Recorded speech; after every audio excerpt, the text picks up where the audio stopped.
Mwambie Bwana asante. Kuna neno kuomba kuambia Bwana katika jina la Yesu aliye hai.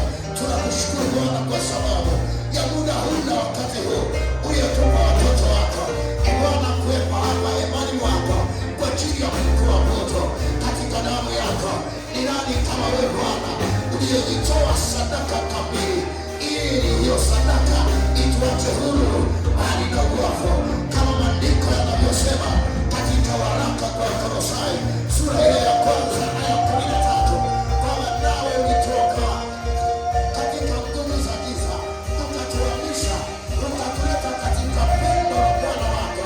Bwana asante kwa sababu kama kwa njia ya msalaba umetuokoa Bwana, kwa njia ya msalaba umetuhamisha, kwa njia ya msalaba umetupa neema.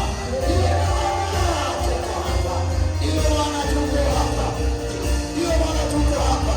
Tunakushukuru Bwana, tunakushukuru Yesu kwa neema hii, kwa neema hii, kwa ukombozi huo. Asante Bwana kwa jinsi ambavyo ulitukomboa Bwana, ukatuleta. Tumetoka kwenye familia mbalimbali, tumetoka kwenye koo mbalimbali zilizoabudu miungu mingine. Bwana ukatuita kwa uwezo wako. Sasa ni wakati huu tunapoenda kusikia maneno yako.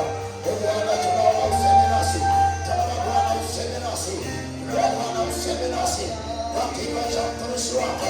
Tunamuinua Bwana mikononi mwako, tunamuinua Bwana mikononi mwako.